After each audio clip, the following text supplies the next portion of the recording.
Gibutyag ni Police Colonel Ariel Acala, ang Acting City Director sa General Santos City Police Office, nga padayon ang ilang koordinasyon uban sa mga tulunghaan alang sa pagpatuman sa mga programa nga nagtumong sa pagpanalipod sa mga kabatan-unan, batok sa mga posibleng hulga o negatibong impluwensya sa paggamit sa social media. Sumala sa opisyal, nag-request na ang GSCPO sa mga tulunghaan alang sa pagpatuman sa mga programa sama sa mga symposium o information drive aron nga mahatagan og hustong kahibalo ang mga estudyante kabahin sa mga butang nga posibleng makaapekto sa ilang seguridad o pamatasan. Dugang pa ni Police Colonel Acala, apil usab sa ilang mga plano ang mga paghatag og mga pahibalo atol sa mga PTA meeting aron nga maapil ang mga ginikanan sa maong kampanya.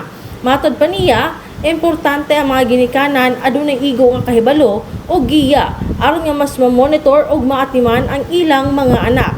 Gipaklaro sab sa opisyal nga kinahanglan kanunay nga susihon sa mga ginikanan ang mga engagement sa ilang mga anak sa social media, ilabi na tungod kay usa kini sa mga hinungdan nga posibleng maka-impluwensya sa panghuna-huna o pamatasan sa mga kabatan-unan.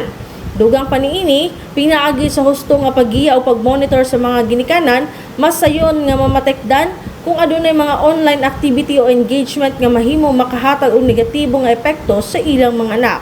Na sayod man tanon na bago lang ta nag face to face class. So mo nang naga-schedule pa ta sa mga schools with the request na adunay mga paghimuon na symposium. And isa pod na ako ang ginaawhag is magkaroon og mga PTA meeting.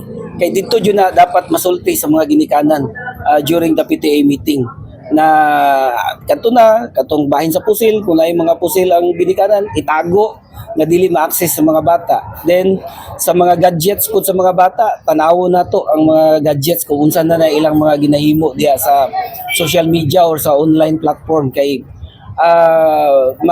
maano jud nato no, ma-relate jud nato ang mga insidente nga dito jud magikan sa mga katong mga online games unya hantod na nga mag-groom sila kanang ginatawag nato mag-groom sila nga muhimo og dili maayo sa sulod sa school. Gilaw man sa kapulisan nga pinaagi sa mas ligon nga koordinasyon tali sa mga otoridad, mga tulunghaan ug mga ginikanan mas mapalambo ang kahibalo sa mga kabatan-unan o malikayan ang mga insidente o hulga nga mahimo makaapekto sa ilang kaluwasan. Kanang report gikan sa patrol. Kini si Bombo Nova Juma and this is Bombo Radio Philippines, the #1 radio network in the country, your trusted source of news and information. Basta Radio, Bombo!